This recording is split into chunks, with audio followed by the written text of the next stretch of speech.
Welcome. So what we're doing today is Ask the Minister. So this is an opportunity for you to ask me spiritual or theological questions, questions about what Unity teaches or about what you're struggling with, anything that's up for you, just to set some parameters. I won't be answering any questions about the building and Unity business. That's not for this meeting. We'll have business meetings for that. This is about our spiritual journey. So I invite you to take a deep breath and to notice if there is a question that's on your heart and in your mind, a question that you would like to explore with me. So I promise to respond. I don't necessarily promise to give you an answer because the answer lies within you. Right? The answer lies in spirit. And what we do at Unity when we come together in this kind of inquiry is that we stimulate and activate the very answer we're seeking within our own being. So spiritual questions are a profound way to advance your spiritual journey and to let go of what really needs to be released so that you can soar and shine and be the light for the world. So here goes. I hope this question is not a roller coaster ride for you, but I've been thinking about Unity Faith, and I just wonder, is Unity Christian? Thank you. Thank you, Kate. So the question is Unity Christian? So Unity was founded in the 1880s by Charles and Myrtle Fillmore, and they were both Methodists, right? So they came out of the Methodist tradition, and but were really dedicated, which was most amazing to me, is that they were dedicated, they signed a covenant in 1889, devoting their entire lives to the universal search for truth, search for universal truth. They didn't dedicate their lives to Christianity or to unity. They dedicated their lives to the search for truth. And that is such a big tent and umbrella for me. So the answer is that while we started as a Christian movement, the official name of Unity at the time was Unity School of Christianity. But we have evolved over the years, and I've noticed I've personally evolved over the years too, that the faith of my childhood, I was raised Catholic, and the faith of my childhood no longer can totally encompass everything I think Spirit has to offer. So when I talk about unity today and when I reflect on that question, because that question is up for the whole unity movement, we're discerning what's the next right step for us. And the answer for me is unity is a huge tent. And we find spiritual truths in every faith path and no faith path. So I know people that are sitting in this room and those of you watching online that you have started in a faith. Maybe you've left the faith and come here to Unity. Maybe you were raised with no faith, but got to a point in your life where you were struggling, seeking, and you found the profound teachings of Unity. And what I love about our big tent is that you can be agnostic, you can be atheist, you can be a devout Christian, you can be a Muslim, you can be a Hindu, you can be anything that serves you, a pagan, a Wiccan. All those things that you bring to the table are welcome here. And not only are they welcomed, they're celebrated, and we all benefit. We all get little glimpses into our understanding of spirituality by seeing the global picture of human journey. I often think about if we limited ourselves to, and this is the question that's up for the movement, and my position on it is this, Kate. If we limit ourselves to Christianity, we are purposefully excluding a whole bunch of people who would normally resonate with our message. And I often think about it this way too. in evangelical and fundamental Christianity, you must believe in the inerrancy of the Bible. And my personal take on that is if the Bible is inerrant, that is one weird God that wrote it, right? Because in the Bible, there are conflicting ideas on every page. An eye for an eye, love your neighbor, right? Turned into a pillar of salt, you are the light of the world. Right? It doesn't tell one consistent story. What the Bible is a human document compiled by human beings, but it is some of the oldest writing in the world that reflects our spiritual journey and our spiritual evolution. So really what it is for me is that spirit and us are evolving and growing. And to claim something as we are this one faith would limit the infinite possibility and expansion of our consciousness, right? What more is there to be revealed? Right? And if you're a lover of Jesus and a follower of Jesus' teachings, yay. Some of the Jesus teachings are incredible, and I think they're some of the most important lessons we ever have to learn. But Jesus never called himself Christian. That was something that people did after him. So for me, unity is much more than Christianity. It is part of the story, but it is not the whole thing. Right? That makes sense? Yes. Thanks. You kind of just answered my question, or at least I found my answer. I found the answer in your answer. But I feel like I have to ask this because every time we do it, well, maybe not every time, but often when we say it, I have reservations or second thoughts when we say, I lovingly create a world of safety, equity, and equality. Right. And to me, there are political connotations to that, which can sometimes be problematic, in my opinion. But I take a unity approach to it, that I, as an individual, take that, and I mean that in a very expansive way to literally everyone, even my enemies, which just basically brings us back to Christianity. But I just wanted to mention that because I wanted to hear your takes. We accept challenges and we confront them and we look at them. And so this is something I have been struggling with, so I would love to hear yours. But I feel like the answer that I found in your answer was we have the biggest of tents. Our tent is infinite and vast. And so it does basically include everybody. I want to hear what you have to say. No, but what I'm hearing in the question is that our opening affirmation that we've been using for a while now is, I lovingly create a world of safety, equity, and equality. And when you say it, you feel an innate tension within that. Is that correct? Well, I'm aware of it, let's say. Yeah. So when I say, basically when I want to bring people to the church, I know there's certain people that this would not resonate, because I mentioned it, and I know they wouldn't, where I had them watch a video. And right away it was kind of, so not for me so much because I've gotten over it, because I do create a world of, I feel, safety, equity, and equality. All right, thank you. That's great. But That's a great question and great feedback. So what we mean, why we say it, and what we mean by that is that we take personal responsibility, right? And it's one of our principles we're going to be studying later in the year, too. I have a whole talk planned on I'm 100% responsible for everything in my life. That sounds scary? Think about it. I am 100% responsible for everything in my life. That doesn't mean you're responsible for everything that happens in the whole world, but you're 100% responsible for your reaction to it. Right? And so that radical idea of responsibility and spiritual agency that you all have. And what Unity San Francisco is all about is that life is not happening to you, it's happening for you. It is happening for your spiritual development. So that affirmation is purposely designed to be confronting.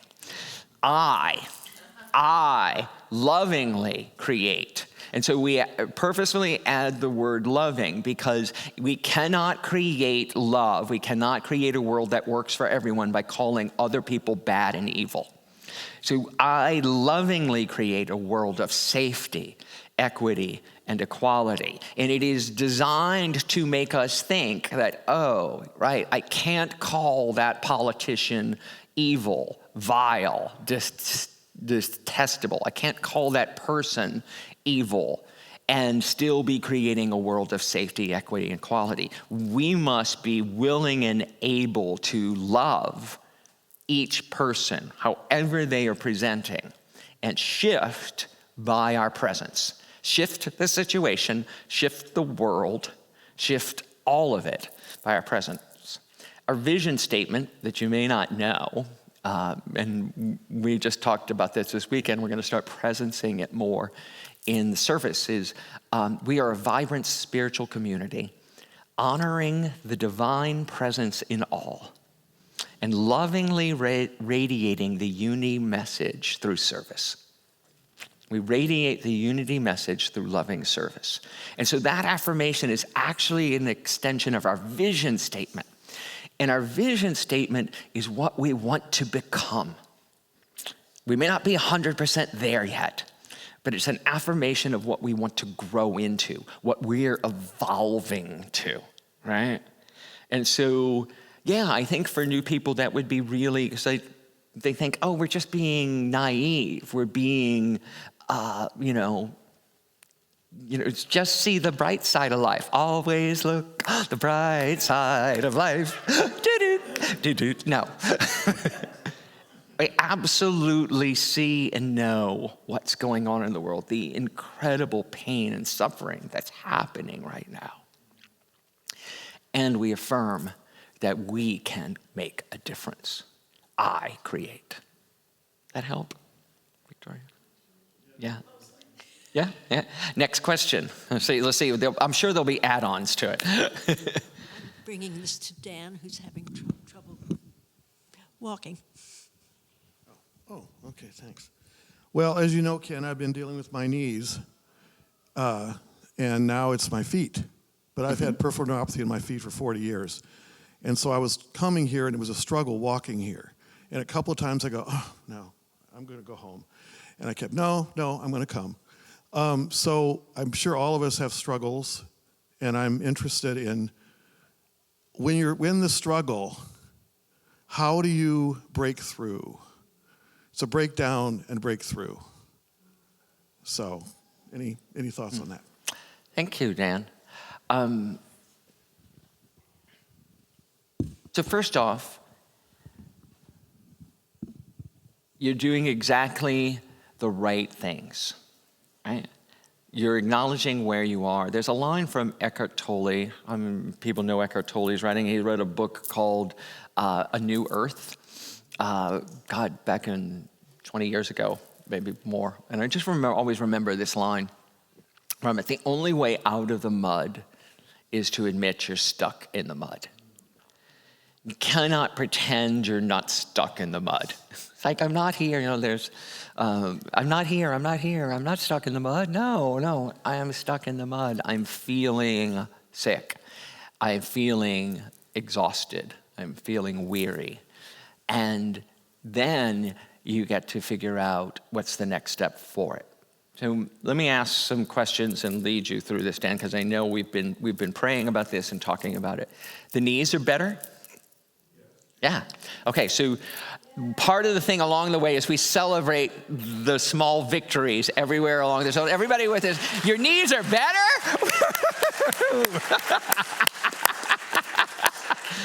So that the knees aren't the issue. Yeah, you're right. So the knees aren't the issue so much as then it's just moved on to other things that need healing. In the same amount of attention, devotion, prayer, doctors, medicines, interventions, therapies are necessary for the next step. The journey isn't ever over. I was talking to several different people here today about things they're going through. As Betty Davis once remarked, growing old ain't for sissies, right?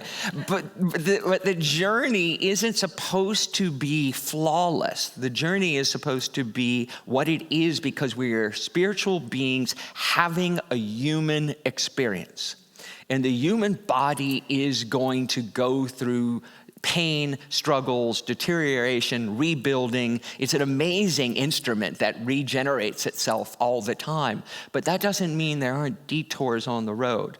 So first I want to express my empathy and prayers for you for your healing. And I know it's taking much longer than you want it to take.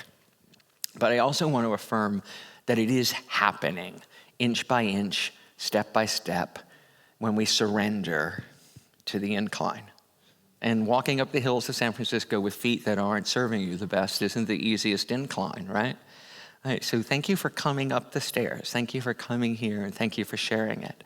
And right now, all of us can hold this with Dan, right? So watch what you can do with just the power of intention. I invite you to clear your mind of anything about how this is incurable or chronic or you're never going to get over it. And just release that for a second. And imagine in your mind's eye the cells and atoms, the nerve endings, the very tissues and fibers of Dan's feet. We see them tingling with energy and excitement, with love and support.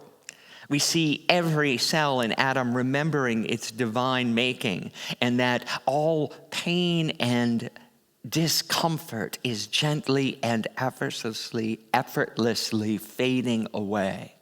That the cells and atoms in Dan's body now all rally to recreate itself as need be, so that Dan can live his life to the fullest extent possible, to the highest, the greatest, and the best expression of his life.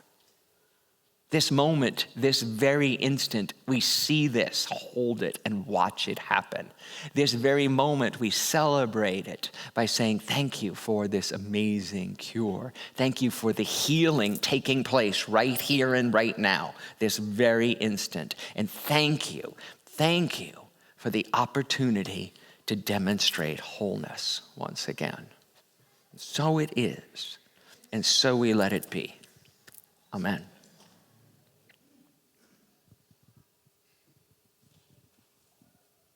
I have a question.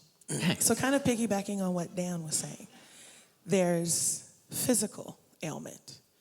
But what I would like to ask about is grief and depression.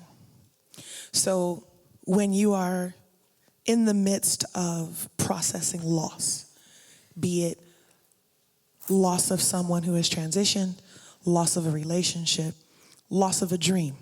Perhaps you had a trajectory in mind and information has come up that that's not the course. How do you lean into practice and be present and not spiritually bypass? Right. How can you be genuine and authentic to the moment and what you're feeling, recognizing that the way you're being potentially perceived or interacting with those around you may be in a way that you don't intend, but you don't know because you're leaning into your practice, right? And you think you've got it. Right. I hear you. How do you do that? First up, before I answer, I want to make a request. If anyone online has a question, you can put it in the chat to Julia, and Julia will read it after this. And it means I'm going to answer that from not a theoretical place, but from a personal place, okay? Because, I went to school, I went to ministerial school, my MDiv program for 3 years. We studied all about unity. I've been doing this for about 12 years now, right? And so there's the textbook answer. But there's also something that us ministers do to navigate life's ups and downs and sorrows and disappointments too. Is one of the things they taught me in ministerial school is that I have a group of people that I really trust, that if I get on the phone with them and say, I just need to vent, you don't need to, that they get it. They won't try and fix me or unitize me and correct it. So that I can get on the phone or on a Zoom call and go, what the F? And just be real for a moment, in my humanness. And because if we don't take the moment to acknowledge the disappointment, the sadness, the hurt, the grief, the unmet grief, and we pretend like, oh, it's all good. Well, your child being sick, your child passing away, your child and your spouse leaving isn't always good. Death is not always feel good. So we don't pretend. It's not about pretending, right? But you need to find really wise people that you can do that don't jump into the pit with you and start telling you how awful it is and how awful those other people are, right? Because that's not going to solve it either. They just know how to listen and let you be. And that's what we need to develop, all of us need to practice developing in our lives. That dream team that can listen to us without having to fix us. Because each and every one of you knows what the answer is. Each and every one of you has the wisdom within you. You don't need me to tell you. You don't need Oprah to tell you. You don't need your best friend to tell you. What you need is people to listen to you so that you can hear yourself and hear your own journey out of it. And that's, I know, what the spiritual direction program is that Emmy and Elizabeth are in. It's about listening to people in a way that is radically transformative. That is radically shift so that they create the space, it creates the space within you to know your way out of the mud. Back to the same question, out of the problem, right? So once that has taken place, then you can genuinely and profoundly take the next step out. Take the next step to creating a new life. Whether that means, really having to release someone or really having to change something. Because when disappointments, and I heard what you said about disappointments, and then all of a sudden some dream is thwarted and it seems like a road is blocked. And it is just an opportunity to course correct. That what we thought was the answer wasn't it.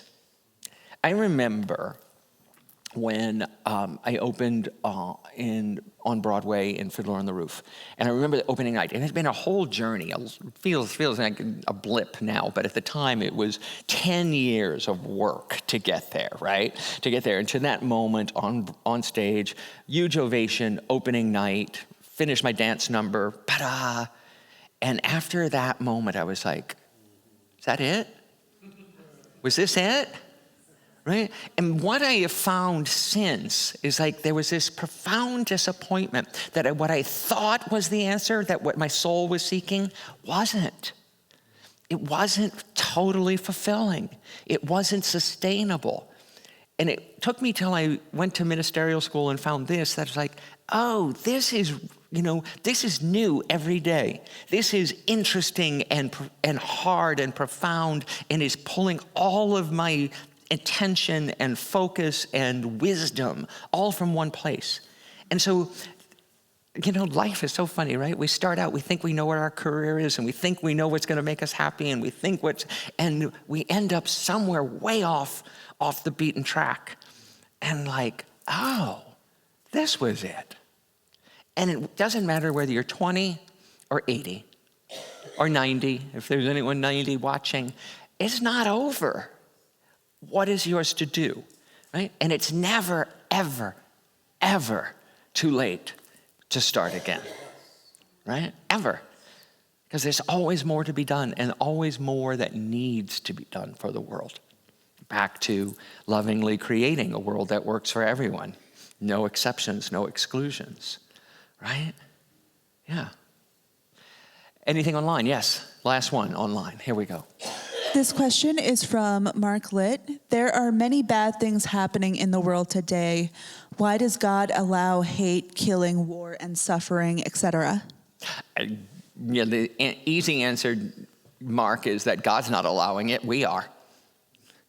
So the idea that there's this God up in the sky allowing or causing all this is just, that is embedded, what we would call embedded theology. That's the theology of our childhood. I hear my kids talking about it right now, that there's this God up in the sky giving us things, withholding things that we have to plead and beg from.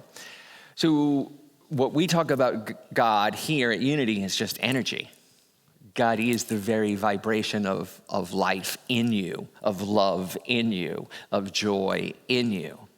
And so what the world is allowing right now is for people to be killed and starved and slaughtered in the name of religions, in the name of nations, in the name of industrial complexes, and old grudges that are sometimes thousands of years old.